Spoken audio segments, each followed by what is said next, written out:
Et rebonjour. Donc là, je tourne ma clope. Donc, je vous explique un peu. Donc, pour ceux qui viennent de voir la vidéo que j'ai lancée tout à l'heure, donc ça, c'est la deuxième déjà. Et ouais, je vais vite dans les vidéos. Sans montage, sans rien. Sans effet, me fait pas chier. Donc, que j'explique. Le détail de vidéos qui vont sortir prochainement. Alors, donc on a changé de voiture déjà, on va parler un peu des voitures, de ce qu'on a, ce qu'on n'a pas. Bon, je vais parler de ce que j'ai. Alors déjà, à la maison, on a 3 voitures. Bon, ce qui est normal, mon père, ma mère, moi. On avait avant donc le Touran, l'Alpha, et moi j'avais ma Clio 2. Tout ça s'est dégagé. Tout ça, ça a été remplacé. Bon, moi, c'était pas volontaire. Et j'aurais pu m'en passer. Parce que c'est pas ce que je voulais. Alors, le Touran a été vendu parce que déjà, il avait beaucoup trop de kilomètres. Donc, il avait 230 000 kilomètres.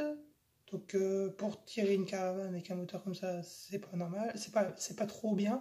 Faire des descentes dans le sud tous les ans, tu vois, le moteur va peut-être fatiguer un peu. Donc, on l'a vendu. L'Alpha, bon, bah ça, vous doutez un petit peu en ce moment de ce qui se passe. Si vous suivez un peu l'actualité, vous voyez un peu, si vous avez une voiture, si vous roulez pas au E4, enfin, de toute façon, si vous allez à la pompe, vous allez forcément le voir, c'est que l'essence, le prix du gasoil a augmenté. Pas de l'essence. Avant, dites-vous qu'avant, dans l'Alpha, quand le gasoil était encore 1,10 €, ce qui était un très beau prix, on mettait déjà 80 et quelques euros pour le plein.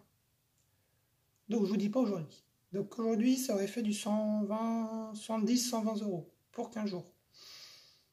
Bah, 15 jours, il faut faire 2 pleins par mois. Donc ça fait quand même 230 €, soit 2300 € sur 10 mois. Waouh! Donc tu vois, c'est un peu énorme. Donc voilà. Donc l'Alpha a été vendu pour ça, et puis il y a eu un autre truc, c'est que elle consommait énormément. C'était une grosse vache. Et puis il y a eu les problèmes de FAP et tout ça. Bon, ça, voilà, ça c'est un détail. Mais elle n'avait pas de kilomètres, elle était qu'à 180 et quelques mille quand on l'a vendue. Donc voilà, c'était pas non plus une voiture qui avait beaucoup de kilomètres. Faut dire qu'on la prenait pas souvent parce que voilà, c'était un gouffre. Et bah moi, finissons par moi, merde, j'ai plus de batterie, super. Moi j'ai eu la Clio 2, donc moi je me suis cartonné. Ça c'est pas la même chose. J'ai juste voulu faire un bisou à une cactus, donc j'expliquerai ça dans une autre vidéo, dans le détail, ce que je disais, où je me suis marré et tout. Donc voilà. Donc j'explique ça dans une autre vidéo. Moi j'ai juste fait un bisou à une voiture. Ah, sauf que le bisou il a fait mal.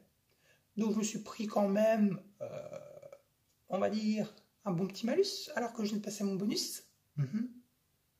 J'avais un bonus de... Oh, je sais plus. Enfin, je me suis bien choucrouté. Donc du coup, je suis passé sur une Clio 3. Clio 3, pour l'instant, on touche la peau de singe.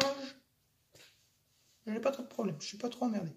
Bon, à part que la courroie d'alternateur était changée 2 fois.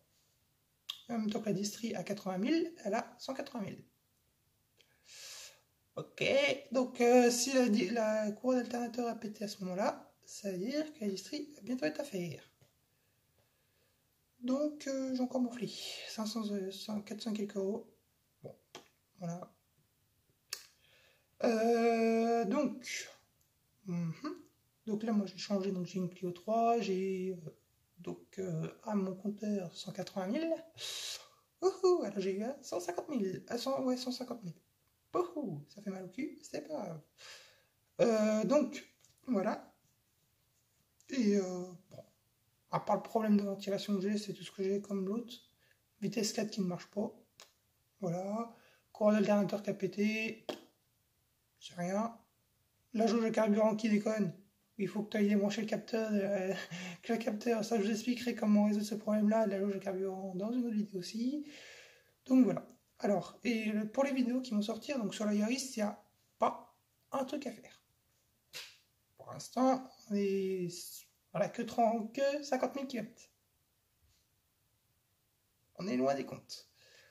Le RAV4, c'est une voiture qui est un peu plus emmerdante parce que c'est une voiture complètement, on va dire, bourrée d'électronique. C'est-à-dire un coffre ouvrant, oui, bien sûr, chaque coffre s'ouvre, il y a un coffre qui avec un ion électrique.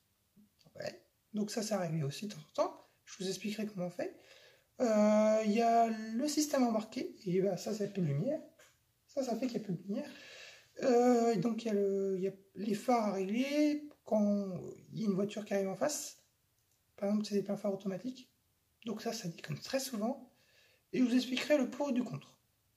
Ça va être intéressant. Ah, et puis aussi, il y aura une vidéo sur la Renault Capture. La Renault Capture qui va être une voiture très intéressante quand on est informaticien. Je vous expliquerai ça. Pour l'instant, j'ai plus de batterie. Donc voilà. Il y aura cette voiture-là aussi qui est très intéressante à voir. Donc, toutes ces vidéos-là, il y a plusieurs vidéos qui vont sortir sur ces voitures-là. Ça va être intéressant. Je pense qu'on va bien pouvoir s'amuser. Et puis, bah, voilà. Bon, moi, sur ce, je vous dis à la prochaine pour la vidéo.